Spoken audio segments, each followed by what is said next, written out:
Welcome to The Gleaners, a harvest of stories by the Gleaning Stories Project. Gleaning is going into a field after the harvest to salvage what's been left behind but is still edible. It's an old practice, but by the mid-19th century, when Millet's The Gleaners showed three peasant women picking up grain the harvesters had left on the ground, landowners and governments were beginning to limit the rights of the poor to these leftovers. Today, gleaning is not a right in California. Although food banks estimate that 1 in 4 families around Monterey Bay is short of food at some time of the year, and tons of edible food get churned back into the Salinas Valley soil every day, the hungry can't just walk into fields. So when the gleaners go out with Ag Against Hunger to rescue lettuce or broccoli or plums or beets for the food banks, we go with the cooperation of the growers. A field manager shows us how to pick the crop of the day.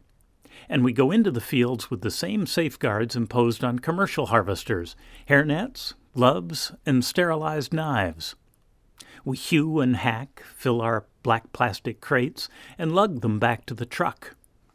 By morning's end, we've usually collected a few thousand pounds of produce that head back to Ag Against Hunger's coolers to await the trucks from Second Harvest, the Gray Bears, and others. The Gleaning Stories Project goes into fields and orchards with gleaners. We glean, we talk, and we record stories. This is our harvest. There are 7 of us on the team. I'm Christina, and I work at Pajaro Valley High School in Watsonville. And I mainly work with 10th and 11th graders. And I first started gleaning to be able to talk to my students about a lot of the labor that's hidden when we think about food or when we're sharing food at the table or buying it at the store. And I was able to bring some of the students into the field, or they came along with me. And when we were in the field, we were able to talk about farm work. We were also to talk about waste. A lot of the food that we were gleaning was being wasted, and also connect to hunger and farm workers who aren't able to buy a lot of food, and make a lot of connections between what's happening just in Watsonville. I'm Donna. And what both surprised me and really made the Saturday mornings out in the field quite wonderful was the range of people from around the region, but also from around the world, from France and Indonesia and Kenya, and the Mormon farms down in Southern California, and the range of people of all ages. The really range of folks who care about coming out on Saturday to do something about hunger. And in that context, I've been really pleased with the way folks think about food, what it tastes like, how to cook it, trading recipes with each other. I'm Marco, and I take photos for the project. I like seeing gleaning through the lens. It's almost like a different perspective. When I'm gleaning, it's just gleaning, getting near the earth and actually feeling the dirt is an experience I enjoy. And the people who are at the gleans, especially the ones near my age, 16 and older, seem to get wild and dice the vegetables a little more than they should. My name is Helene. One of the things that I love about the Gleaning Project is its double intergenerational quality, double both personal and social. It's socially intergenerational because, obviously, people across different generations are working together in the fields.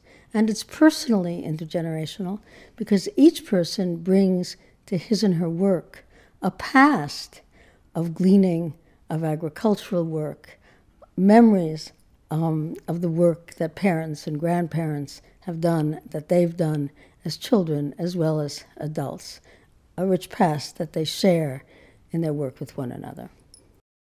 I'm Rustin. I love sound. I love being in the field. I love hearing the thwack of a knife trimming up a fennel bulb, or of baskets clattering onto the ground, or just the bubble of conversation that I hear around among the gleaners. So for me, this project is about gleaning, but it's also about stories and sound. So my name is Mauricio. For me, going out and gleaning is an action that balances out inequalities and addresses issues that we sort of feel are wrong with our society and the way especially food production works.